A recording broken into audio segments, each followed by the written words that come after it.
declarou um surto da doença provocada pelo vírus de Marburg, após 8 pessoas terem sido infectadas. Dessas 8, 5 morreram, representando uma letalidade de 63%.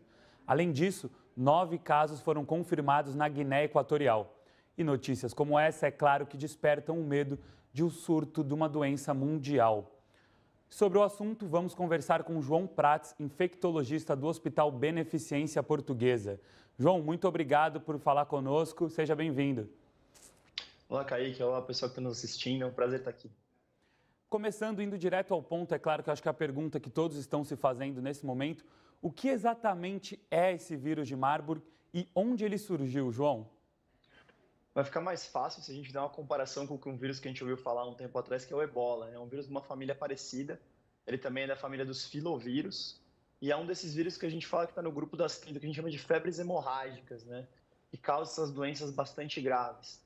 É um vírus que tem esse nome porque ele foi descrito na Alemanha, né? Muito embora ele tenha vindo provavelmente de alguns morcegos que foram trazidos de Uganda, né? Então, esse vírus, assim como o Ebola, tem aquela grande capacidade de causar uma alta mortalidade, por isso que ele é uma preocupação, né? É um vírus que acomete ali uma região com diversos problemas sociais no globo, mais uma vez, assim como o Ebola. Então, dá para fazer um paralelo muito grande. Quando esses surtos acontecem, são em populações muito vulneráveis e costumam ser muito fatais, não só pelo vírus, mas pela precariedade dos cuidados de saúde que estão disponíveis de um modo geral. Então, é um vírus que pode, assim, a melhor comparação que a gente tem a fazer é lembrar do que aconteceu com o Ebola há alguns anos atrás. Um vírus de alta letalidade, e esse é o medo dele, né? De ser muito letal. Certo. Esse ponto da letalidade que você falou é muito interessante realmente, porque eu estava vendo algumas pesquisas, e é claro, é uma doença já antiga, né, agora que tem esses novos surtos, e ela costuma aí variar de 20%, na casa dos 20% de letalidade, que já é um número considerado alto, até os 80%. O que pode acontecer para ter essa grade, digamos assim, né, esse gap tão grande entre alguns casos e outros? Isso é interessante, porque depende da região, depende de como foi o surto, depende do acesso aos cuidados e depende, claro, de quais foram as medidas de controle. Então, assim como a gente viu no Ebola, também a mortalidade é variável. Uma das partes são os cuidados de saúde, muito embora não tenha um tratamento específico, não tenha uma vacinação para isso, alguns cuidados de suporte parecem ser favoráveis, trazer uns desfechos um pouco melhores. A outra coisa é que quando a gente fala de identificação de uma doença como essa, de uma epidemia, existe um viés de quais casos que são identificados, né? Então, existe uma tendência natural à mortalidade ser mais alta, porque a gente só documenta e identifica os casos no início que foram graves. Muitas vezes as pessoas vão ter casos mais leves e não vão ser identificados. Aí depende um pouco de como é que foi identificado e diagnosticado e tratado aquele surto entrando na região. Pode ser que quem teve 20% de mortalidade estava fazendo testes mais sistemáticos. É o mesmo que aconteceu com várias infecções respiratórias também, em outras situações. Você vai lá e só faz diagnóstico daqueles caras que estão na UTI. Aí a mortalidade é mais alta. Mas se você vai lá e faz um diagnóstico abrangente, pega várias pessoas da população, faz uma busca mais ativa, tende a ter uma mortalidade um pouco menor. Então, tem a letalidade do vírus, tem, claro, o inóculo, as pessoas que se expuseram a muito vírus podem ter casos mais graves, por exemplo, mas também tem essa viés de atenção à saúde e de como que foi feita a estratégia de identificação e manejo da crise. Busca ativa, muito diagnóstico, geralmente tende a dar uma mortalidade um pouco menor. Diagnóstico somente nos casos extremamente graves, com recursos limitados, tende a dar mortalidade maior. Certo, perfeito. É claro que também, além desse diagnóstico, né, dessa pesquisa que é importante ser feita para descobrir o real perigo da doença, é claro que quanto antes a gente descobrir, né, ter esse diagnóstico, é melhor para o tratamento. Nesse sentido, João, quais que são os sintomas do vírus de Marburg e como que é feito um diagnóstico? Boa, a questão é que a gente coloca esse vírus no grupo das febres hemorrágicas, porque é literalmente isso. É uma doença febril e que acaba no final dela tendo uma manifestação de sangramento, né? Então é bem comum que os sintomas do Marburg sejam digestivos, vômitos, diarreia e febre alta, muito mal-estar, é bem descrito na doença, e uma manifestação hemorrágica, um sangramento geralmente digestivo, vômitos com sangue, diarreia com sangue, são os sintomas que estão sendo relatados nos casos mais graves e que vão a óbito, né? Então, é febre e passa, muito, nesse caso do Marburg, muito digestivo e passa por um final de uma doença que tem manifestações de sangramento. Então, para fazer um paralelo que a gente vai lembrar, assim, a dengue tem uma característica, claro, diferente, mais leve de modo geral, mas a dengue hemorrágica ela pode ser dessa forma: febre, muito mal-estar, muita dor, e aí vem uma manifestação de sangramento. Também é do grupo das febres hemorrágicas, né? Hum. Então, várias doenças podem ser assim, depende de cada região, né? Febre amarela também pode ter, é uma febre hemorrágica também viral, febre, dá uma hepatite muito grande, o paciente fica amarelo, depois a manifestação pode ter uma hemorrágica. Então, é meio que um grupo de doenças, e essa é mais uma. E a Marburg é febre, sintoma digestivo, vômito, diarreia e depois os sangramentos, né? Perfeito. E claro, o segundo passo após esse diagnóstico, que já é muito complexo, é o tratamento. Já existe um tratamento específico para essa doença? Então, infelizmente, não tem um tratamento específico, ou seja, um antiviral ou alguma droga assim específica contra o vírus. Não tem também uma vacina adequada. Na época do Ebola, quando teve surto, houve um desenvolvimento relativamente rápido de algumas coisas que otimizavam o tratamento. Hoje em dia se faz muito, como se fez para o Covid, como se faz para outras doenças, alguns pools de anticorpos neutralizantes, por exemplo, criados no laboratório. Então, agora, com esse aumento dos casos, a OMS ela fez uma reunião com grupos de pesquisadores que têm interesse de buscar vacinas ou tratamentos para essa doença de modo emergencial. Então é possível que a gente comece a ouvir falar de algumas coisas, talvez já tenha alguns laboratórios de pesquisa pelo mundo que tenham alguma coisa que possa se parecer com uma droga que seja interessante para a Marburg, que pode ser estudada.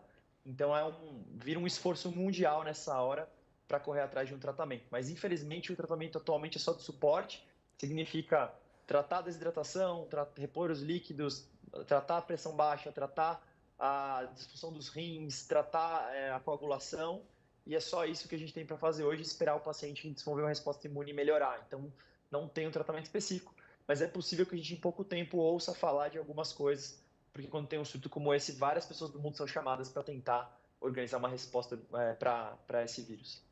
Perfeito. Bom, como a gente ainda não tem um tratamento específico, né, nem uma vacina, a melhor forma, claro, de evitar que a doença se alastre é a prevenção. E qual seria a melhor forma de se prevenir contra essa doença em específico? É interessante, né? A doença ela é transmitida, então ela é transmitida por gotículas, por superfícies, por contaminação de secreções, de vômito e de sangue. Ela não teoricamente não passa pela pele íntegra, tá? De um modo geral, mas tem vários relatos de pessoas que cuidaram de gente com Marburg que pegaram a doença, possivelmente superfícies, contato com o olho, com a boca. Então a primeira prevenção, o primeiro início vai ser identificar os casos e cuidar bem deles. E a gente precisa mandar, e a OMS faz isso, ela manda kits de proteção para os profissionais da saúde, primeiro de tudo, para eles se protegerem no atendimento desses pacientes. E aí vai se identificar algum veio epidemiológico. Então, na época do Ebola, era morcegos, primatas, né, contaminados, e aí o contato íntimo, até a alimentação relacionada com eles, ou até. E teve uma coisa muito importante na época do Ebola, que é semelhante para o Marburg, que são os rituais fúnebres. Então, tem algumas regiões do mundo, como onde está tendo casos agora de Marburg, como onde teve casos de Ebola, que existe um contato muito grande das pessoas com os cadáveres dos mortos, como um ritual tradicional, né, cultural da região. E esse contato íntimo no momento do enterro, no momento de levar o cadáver para ser enterrado, enfim, os rituais que são feitos ali tem muito contato das pessoas com o cadáver. Isso pode ser uma grande fonte de transmissão da doença. Então, a ordem de prevenção, né, atualmente é desenvolver uma vacina, que isso vai correr em paralelo, transferir recursos para que você possa criar, como a gente está vendo até no vídeo, um sistema seguro para profissionais de saúde poderem cuidar dessas pessoas, né, identificar esses casos, isolar e proteger as populações. E um segundo ponto é tentar entender melhor qual foi o viés epidemiológico, qual foi a questão epidemiológica que juntou esses casos, ritual fúnebre, o contato das famílias, a proximidade, e daí trabalhar aí diretamente e aí de uma maneira bem específica na região, numa orientação, numa promoção de saúde ali, explicando para as pessoas como a doença é transmitida, quais coisas que podem ser evitadas para que a gente consiga reduzir os casos e tudo mais. Então, é um trabalho enorme, até pelas questões sociais que envolve, né?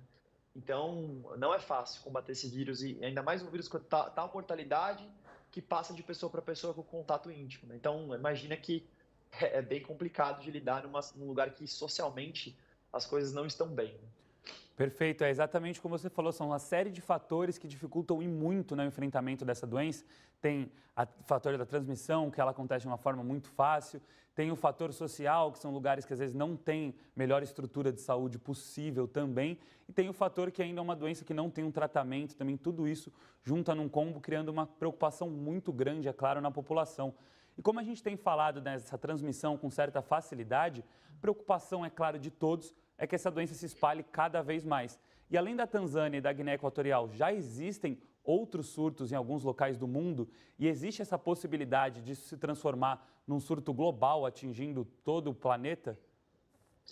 Sempre existe esse medo, né, com relação às viagens, né? Se a gente lembrar, quando teve, mesmo os casos dentro de ebola e outros vírus, né? Até teve um colega meu que a gente brincava, eu vi no podcast, ele até falava o seguinte: se você pegar uma pessoa com uma doença como essa, colocar num avião e que faça escala em 2, 3 grandes capitais do mundo, né?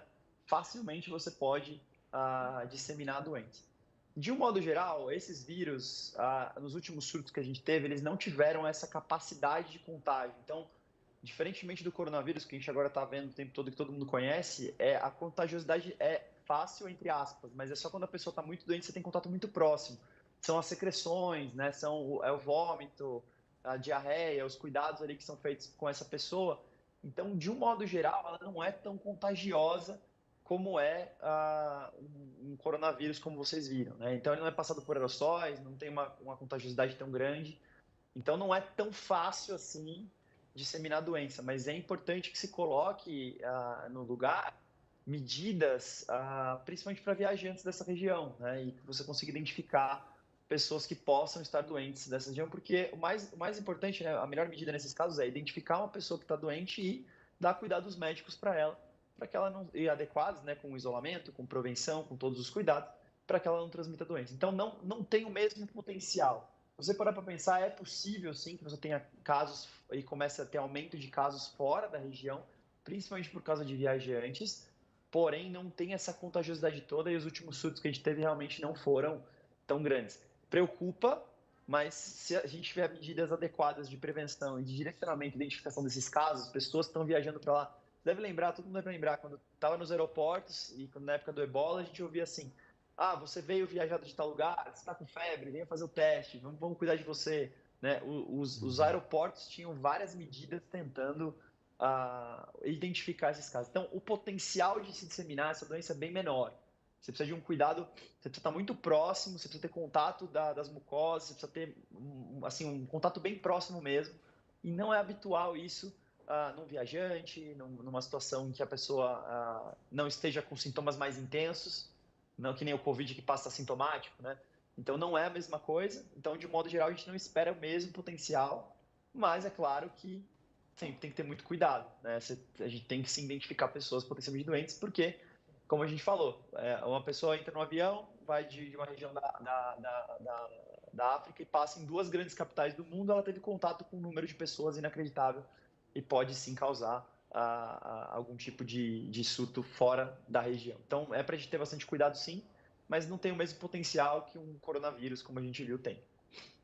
Perfeito. É claro que a gente espera que a situação seja resolvida o mais rápido possível nesses locais que estão em surto, e também torcemos muito para que não se espalhe cada vez mais, né? Uma situação muito preocupante realmente. João, muito obrigado pelo seu tempo e por ter esclarecido essas diversas dúvidas sobre o assunto. Fica aberto o convite também para uma próxima oportunidade para você falar com a gente. Obrigado, Kaique, pessoal da Record News. Um abraço. E você não esqueça de se inscrever no canal da Record News para ter acesso às principais notícias e conteúdos exclusivos. É só clicar no inscreva-se embaixo da sua tela e ativar também o sininho para receber todas as notificações.